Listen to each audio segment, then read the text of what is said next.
Se demorarmos mais a iniciar a entrevista, já passa a ser falta de educação. Governadora. Mas ela adora política. Foi sabendo um monte de coisa aí. Mas eu tenho certeza que foi importante. Que ela já sabe também. Acompanhando isso, eu sei que a senhora não tem tempo todo dia de assistir a bancada, então hoje a senhora assistiu um pouco ao vivo aqui. Assisto sempre. Muito obrigado, então. Governadora, como é que a senhora está analisando tudo isso, e inclusive a senhora incluída, de alguma forma, nesse contexto em todo esse contexto? Como é que a senhora está avaliando? Olha, esse é um momento mesmo desses arranjos e desarranjos. É um momento de você testar vários cenários. É muito natural que o governador proponha vários cenários, sentir a temperatura de qualquer um de cada um deles. É como você andar em volta da piscina e de vez em quando colocar o pé na água para sentir a temperatura. Então, acho que esse é esse momento de ouvir, de conversar, de dialogar, de testar cenários, enfim. Mas quando o governador conversou comigo na quarta-feira da semana passada, que me comunicou que havia optado por esse critério de ser um candidato de cada partido, de ter a maior representação possível das siglas na chapa majoritária, me pareceu que as coisas já estavam, me pareceu de ouvir, tem direito de ser ouvido, tem direito de falar, de reivindicar, de pleitear, alguns com mais legitimidades, outros com menos legitimidade, mas enfim, o cenário é esse, frustrações vão haver, claro, não dá para atender todas as pretensões, porque a pretensão de todo mundo era ser candidato a vice, era ser candidato a senado, era ser candidato a governador. Não dá. Né? E não dá. No seu caso, a senhora já assimilou, já aceitou? Já está resignado? Pedro, olha, eu não sou... Você me conhece muito bem. Eu não sou uma pessoa de apegos a cargos e não sou também uma pessoa que se considere de carreira política. Não é carreirista? Não sou, não tenho essa pretensão de fazer uma carreira política. Eu, em determinado momento, o partido me convocou. Antes disso, eu era uma militante política, sempre fui, desde a faculdade, você lembra disso? Desde a faculdade da Universidade Federal do Piauí, que eu fazia política estudantil, fazia política cultural, fiz política muito na OAB, junto com você também. Nós temos aqui uma historiazinha juntos, né? Fizemos política na OAB, depois foi que eu fui para a política partidária, quando o partido me convocou para ir para deputado estadual, exatamente como agora, 3 meses antes da eleição, eu fui, deu certo. Em seguida, o partido fiz um mandato, graças a Deus, muito bem avaliado. Sou extremamente agradecida a Deus e às pessoas que me ajudaram a construir esse mandato. Fui convidada para vice, convocada por meu partido para assumir o cargo de vice. Foi uma grande satisfação, porque era um espaço que as mulheres nunca haviam ocupado, né? E eu digo sempre, as pessoas não estão fazendo a leitura do cenário. O cenário hoje é de cada vez mais as mulheres se conscientizarem do poder de decisão que elas têm nas eleições. Mulher quem elege e quem não elege, né? Porque são a maioria do eleitorado. E já tem candidatos aí considerados sexistas, já enfrentando o paredão das mulheres. Já tem alguns aí que não vão mais nem aos debates, porque não conseguem enfrentar as perguntas dos movimentos das mulheres. Cabe, inclusive, um recorte aí, porque a senhora está numa fase de elaboração e de conclusão de uma tese de doutorado. Que trata sobre isso, não? Exatamente. Salvo engano. Inclusive de que mulheres estariam sendo usadas como laranjas em chapas. Qual é a abordagem principal? Como é que a senhora trata esse assunto na sua tese? Mas é exatamente isso, de considerar isso um verdadeiro abuso de poder político. Né? Um abuso de poder político. De poder político, dos partidos e das lideranças masculinas dos partidos, que imperam nos partidos. Eu brinco muito, eu digo, olha, parece que política não é coisa de Deus, parece que política é coisa dos homens, mas dos homens aqui não homo sapiens, dos homens sexo masculino. A gente já ouviu aqui mesmo, na conformação da chapa, quando eu reivindicava, olha, tem que reservar o lugar das mulheres nas chapas. Não houve um deputado que disse, mas a Margarete está falando de gênero, nós estamos falando de política. Como falar de política sem falar de gênero, sem falar de participação de mulheres, sem falar de participação de minorias.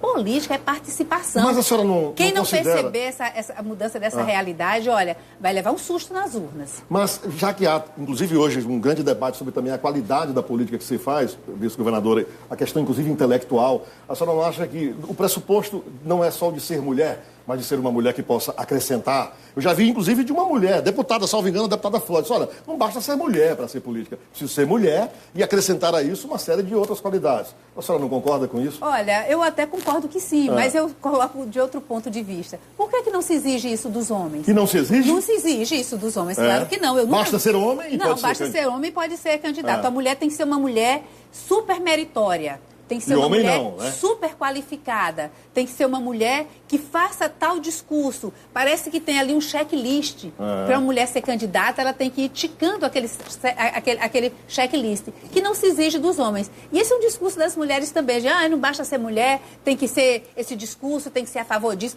tem que ser a favor de toda a pauta feminista. Não. Não se exige isso dos homens. Não acho justo que se exija isso das mulheres. A senhora considerando essa exigência até da legislação eleitoral, da participação feminina, e considerando os movimentos que defendem a participação feminina, como é que a senhora analisa o quadro hoje evolutivo da participação da mulher na política, Brasil e Piauí? Nós estamos melhores ou piores do que o cenário nacional? Comparativamente, não é isso? Isso. Se você fizer uma foto desse momento, nós vamos estar excelentemente bem na foto. O Piauí? O Piauí estará excelentemente bem na foto. Por que nós estaremos? Nós temos o único estado no Brasil que tem uma chapa paritária hoje, né? Nós temos 2 homens, temos 3 homens e 2 mulheres. Nenhuma outra chapa está assim. Nós temos 3 senadores, sendo 2 senadores e uma senadora, e nós temos uma chapa majoritária formada por um homem e uma mulher. Olha que foto bonita. Está perfeita, né? Se essa chapa vai ser dissolvida, se isso vai mudar, é outro fato. Mas nesse momento, congelando a imagem, está muito bonito. E eu tenho ido Brasil afora palestrando, e quando eu falo desse retrato do Piauí, é uma surpresa. A gente tem um retrato da Câmara Federal de quantas mulheres nesse momento? São 10 deputados, 2 mulheres. Pô, né? isso pode ser ampliado com a senhora. Pode ser ampliado, e essa é a minha intenção. É de reforçar essa bancada feminina, mas também reforçar a bancada federal. Não é uma bancada boa, é uma bancada boa. Mas eu acho que tem espaço para uma política dialógica, para uma política do diálogo, uma política do convívio social, uma política que diminua esse fosso que há entre os representantes e os representados. Não foi à toa que a gente ouviu tanto de todos os movimentos sociais e virou até um jargão, você não me representa. Volta e meia alguém levanta o dedo, você não me representa. Então, isso faz com que a gente pense num novo diálogo, quando a gente fale de uma nova forma de aproximação. Eu pretendo dialogar com movimentos sociais, eu pretendo dialogar com a sociedade civil organizada, eu pretendo dialogar com os partidos políticos internamente para melhorar a qualidade da democracia interna dos partidos. Eu pretendo trabalhar na melhoria da qualidade da nossa legislação, aproveitar aí tantos anos de estudo, né, aos quais eu me dediquei, e colocar isso à disposição do povo do Piauí. Uma legislação de qualidade, políticas públicas de qualidade, com bons planejamentos estratégicos, contribuir... Só tem um problema aí, doutor Margarete, é o tempo, né? Por quê, Pedro? Curto, né, Tony? De quê? Passa a campanha de federal, né? Ela foi... Que é isso, com a capilaridade de imagem que tem a vice-governadora, tem gente aí se lançando hoje, rapaz, que não tem nada... muito. Tempo é uma questão de Não, prioridade. estou fazendo defesa da cidade. É porque é um fato. Quer dizer, temos uma pré-campanha imensa ainda aí. Ela como além da própria vice-governador, campanha. E a forma como exerceu o cargo são ferramentas importantes. Graças a Deus, eu hoje tenho uma imagem extremamente divulgada e difundida no estado do Piauí. Eu fiz um mandato muito positivamente também. Muito É bom obrigada. que se diga. E andei muito, Pedro. Não houve um município no estado do Piauí que eu não tenha andado. Andado todos, né? Andei em todos os municípios, dialoguei com todas Bem os recebido, movimentos. por sinal. E veja, reflexo disso, aquele movimento de mais da metade dos prefeitos do estado do Piauí pedindo a minha permanência na chapa. Não, ali a senhora foi lançada até como Candidata a governadora. E veja, isso é consequência desse andar, desse caminhar, desse dialogar. Então, não considero, eu acho que tem candidatos que estão aí andando há tanto tempo e não andaram a metade do que eu andei, né, durante todo esse período. Governadora. E mais, eu acho que é uma questão do segmento social, é a questão do discurso. Eu digo muito que não adianta a gente ter mais do mesmo, muito mais do mesmo. Eu pretendo trazer um outro tipo de debate. Pois não, A senhora Lucas. participou de uma reunião que ocorreu agora há pouco na casa do governador. O que foi tratado lá? A senhora pode adiantar? Nós tratamos a respeito de como a máquina pública funcionará durante o período eleitoral, pré-eleitoral e durante o período eleitoral, das restrições que a legislação traz, possibilidades de como andarão os Essa tem sido uma sociais. preocupação do governador, né, vice-governadora? Isso, a preocupação de todos nós. Nós queremos deixar bem alerta a todos os parlamentares, aos gestores, né, que esse período, algumas ações que são extremamente lícitas, né, que são até comuns e necessárias durante o período normal, né, administrativo normal, durante o período eleitoral, elas são vistas sob suspeita. São vedadas, inclusive, são algumas, né? vedadas e outras vistas sob suspeita. Sim, então, nós estamos aí com várias obras em andamento, algumas licitadas, algumas já iniciadas, como será a continuidade desses programas sociais, enfim, esse diálogo necessário, né? Importante, o governador reuniu todos os parlamentares federais, estaduais,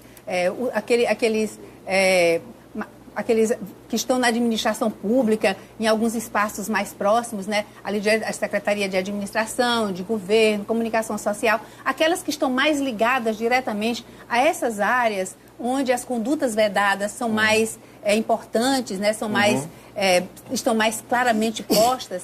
Então, nesse sentido, o diálogo de hoje. Lá não se tratou sobre chapa majoritária? Não, aqui é pular um cochichado no ouvido de natural.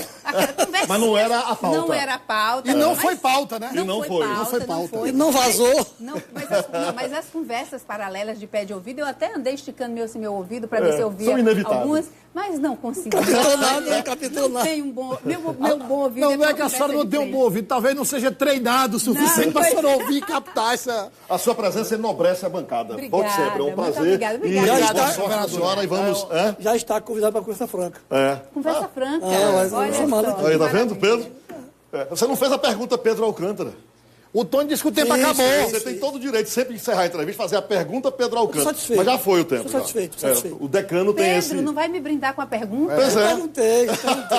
Tá vendo? Estou satisfeito. Ele quer guardar para o Conversa Franca, governador. É melhor não perguntar. Ele quer guardar para o Conversa Pedro Franca. Alcântara. Conversa Franca. Obrigado. O município de obrigada. Pio Nono